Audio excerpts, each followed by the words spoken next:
36 times. That is how many times Bumpy Johnson's steel kissed flesh in a single sit-down. By the 12th stroke, Ulysses Rollins was already a memory. Cut 24 took his sight. Cut 36 left 200 souls in that room too scared to draw breath. Then, Bumpy pulled a move nobody saw coming. He rose, straightened his silk tie, stepped over the bleeding mess like it was spilled wine, and told the waiter to bring him a plate of spaghetti. It was not just a brawl. It was a declaration of war, loud and clear for all of Harlem. Summer, 1935. New York City. A walk down Lenox Avenue felt like walking a tightrope over a fire. The air was thick with it. Two titans were on a collision course, and the streets were the battlefield. In this corner, Dutch Schultz, the German mobster holding half the city's throat in his grip. He had his eyes on the prize, Harlem's numbers racket. He did not give a damn how much blood he had to spill to take it. Standing in his way, Ellsworth Bumpy Johnson, 30 years old, pure steel, the most dangerous man to walk these blocks, the right hand of Madame Stephanie St. Clair, the queen who built a dynasty from scratch. Bumpy swore a blood oath. Harlem stays ours. Schultz sent his soldiers in droves, but they were just lambs to the slaughter. Bumpy's crew of 9 ghosted them, one by one. Like his wife, Mamie wrote, a white face in Harlem stands out like a target on a shooting range. Schultz started sweating. He realized he needed a monster, someone who would not flinch when Bumpy Johnson stared him down. He needed a devil to kill a demon, so he dialed Chicago. Enter Ulysses Rollins, 6'2" of bad news. 240 pounds of iron and scar tissue. 11 bodies dropped before he hit 25. They called him the Bull, because when he charges, you pray. 5 grand on the table now. 10 grand more when the job is done. The hit had to be loud, Schultz ordered. Paint the streets red. Let every runner know the price of defiance. Rollins touched down in Harlem on a Tuesday. By Thursday, the street wires were buzzing. The Dutchman's dog was off the leash, hunting Bumpy. But Rollins? He made a rookie mistake. In Bumpy's world, the concrete itself has eyes. The kid shining shoes, the guy selling papers, the lady with the flowers, they were all Bumpy's soldiers. Friday morning, the intel was in. Bumpy knew the Bull was in the pen. He knew the hotel. He knew what the man had for breakfast. He knew about the .45 heater under his arm and the blade in his boot. And he knew one more thing. The Bull was tracking him. That Friday night, Bumpy had business of a different kind. A date with Helen Lawson, a heavy hitter from Vanity Fair. Helen was white, sharp as a tack, and Vassar educated, class all the way. She rubbed elbows with movie stars and critiqued Broadway. But her real interest? The King of Harlem. They crossed paths at a jazz joint 3 weeks back. She was digging for a story on the Renaissance. Bumpy respected that.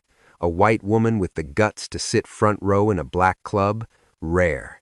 She asked the right questions. Saw the soul of the place, not just the grit. Dinner is on me, Bumpy said.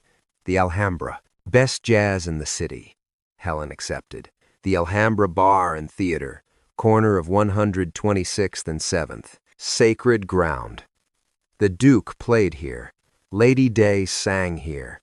Friday night, 200 bodies packed the room tight. Players, poets, and hustlers rubbing shoulders. 8 o'clock sharp, Bumpy Johnson makes his entrance. Charcoal gray suit, burgundy silk. Shoes shining like black diamonds. Fedora tilted just so. You would take him for a Wall Street banker, not a stone-cold killer. Helen was waiting. Blue dress, string of pearls. Drinks poured. Words flowed. He spoke of the South. She spoke of the magazine world. A woman in a man's game. The band played low and sweet. The vibe was impeccable. 8:47. The door swings open. Ulysses Rollins steps into the light. Bumpy clocked him instantly. Shoulders back. Eyes sweeping the floor like a wolf spotting sheep. He was not here for the special. He was headhunting. Their gazes locked across the smoke-filled room. Rollins cracked a smile, but there was no warmth in it. That was a reaper's grin.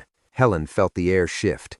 The charming gentleman she was dining with vanished. In his chair sat a statue of ice and iron. "Bumpy?" she whispered. "Is something wrong?" "No," Bumpy murmured, his eyes glued to the threat. "Everything is peach. Excuse me a second." Rollins carved a path through the tables. Slow, deliberate. He wanted an audience for this show. This was the public execution Schultz bought. He reached the table and loomed over it. He stood tall. Bumpy remained seated. Rollins thought he held the high ground. "You Bumpy Johnson?" he barked, making sure the room heard. "Depends who is asking." "Dutch Schultz sends his love. Says you are becoming a nuisance. Says nuisances get handled." The band played on, but the chatter died. The whole room held its breath. They knew blood was in the air. "Tell Dutch," Bumpy said, voice even as glass, "that Harlem already handled its problem with him.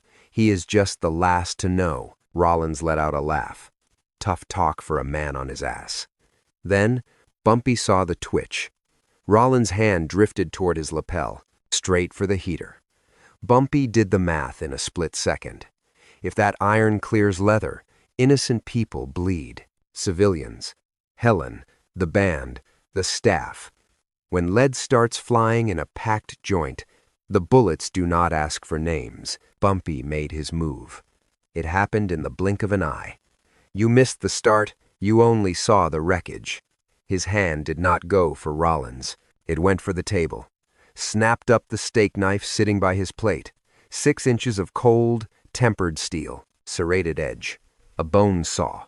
Rollins saw the twitch. He reached for his piece, but Bumpy was already a ghost in the wind. He launched from his chair with speed that defied nature. The chair crashed back. Helen gasped. Bumpy drove the steel home. First slice caught the forearm as the pistol cleared the holster. The gun hit the floor. Second slice split his cheek wide open. By the third cut, Rollins knew the score. He was not fighting a man.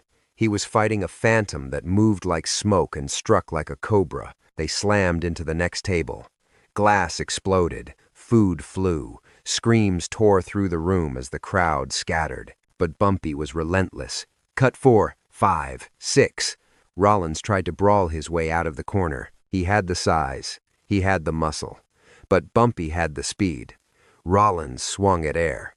Bumpy's knife found meat every single time. Cut 12 shredded the ribs. Cut 18 took the shoulder.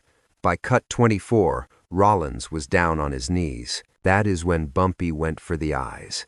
Helen backed against the wall, lost in the crush of terrified guests. But she could not look away. The man discussing poetry 5 minutes ago was gone, replaced by a machine methodically dismantling a giant. The knife was not a tool. It was part of his fist. Cold, exact. This was not rage. This was business. Cut 25 hit above the left eye. The blade went deep. When Bumpy yanked it back, the vision went with it. Lights out. The damage was permanent. There was no coming back from that. Rollins let out a scream that would haunt her nightmares for a decade. The club went dead silent. The band froze mid-note. 200 souls turned to stone, watching a horror show. Bumpy stood tall. Rollins was a heap on the floor, a mask of red, broken, whimpering like a child. And Bumpy, painted in another man's blood, did the unthinkable. He reached down, fixed his tie. The move was so calm, so casual, it sent a shiver down every spine in the joint. He just destroyed a human being, and now he was adjusting his wardrobe like he just wrapped up a board meeting. Bumpy stepped right over the body. Not around. Over. Like Rollins was nothing but a puddle on the sidewalk. He walked back, picked up his chair, sat down. Helen stood by the wall, staring at him with eyes wide as saucers. Bumpy looked at her. Flashed that $1,000,000 smile. The same charm as before. "Sorry about the mess," he said. Voice steady as a rock, like nothing happened. He scanned the room for service. The kid was shaking behind the bar, face pale as a ghost. "Excuse me," Bumpy called out. "We need some menus over here." I worked up an appetite. The waiter did not move. Nobody breathed. So Bumpy grabbed a menu from the next table. He read it over, looked at Helen. "You know what?" he said. "Spaghetti and meatballs sounds about right." The waiter took the order with trembling hands. The room watched in silence. Helen drifted back to the seat, legs heavy. She felt like she was walking underwater. She sat. Bumpy wiped the red off his knuckles with a napkin. "You should go," he whispered. "This life is not for you." But Helen was rooted to the spot. Shocked. Yes, but she was witnessing a new kind of power. A killer sitting there, waiting for dinner like it was a Sunday morning. 8 minutes later, the pasta hit the table. The shaking waiter dropped the plate. Steam rose up. The red sauce looked almost black in the shadows of the club. Outside, lights flashed. Medics rushed in to scrape Ulysses Rollins off the floor. Still breathing, but only just. Bumpy Johnson did not look. He picked up his fork, twirled the noodles. Deliberate. He took a bite. Helen watched the monster eat. He was not rushing. He was not proving a point. He was just eating. Casual, savoring it. "It is good," Bumpy said. He glanced up. "You gotta eat something." Helen stared at her own plate, knocked sideways in the scuffle. The thought made her sick, stomach in knots. But Bumpy took 3 more bites. Every chew was a statement. By the time they hauled Rollins out on a stretcher, Bumpy cleared half the plate. The cops showed up as the fork hit the table. Rollins was halfway to Harlem Hospital. He would live, but he would never see the left side of the world again. The badges knew better than to slap cuffs on him. Half were on the payroll. The rest knew the score. In Harlem, Bumpy was the law. Self-defense, the report said. Victim drew first. Witnesses confirmed. Case closed. By Saturday, the streets were talking. Not about the blood. Harlem knows blood. But the style, the spaghetti.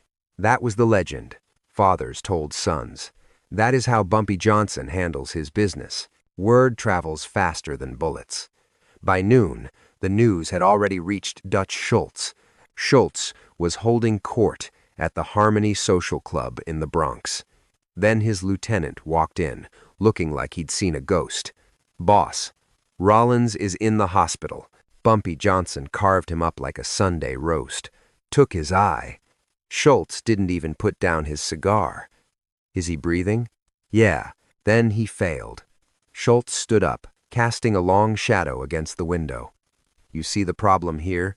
We think we can scare these Harlem boys. We think if we send a bigger monster, a meaner dog, they'll roll over." He turned, eyes cold as steel. "So, what's the play?" Schultz went dead silent. The air in the room grew heavy. Then he dropped a bomb that would rewrite mob history. "We leave Harlem alone." "Excuse me? Clean out your ears. Bumpy Johnson just sent a message in blood.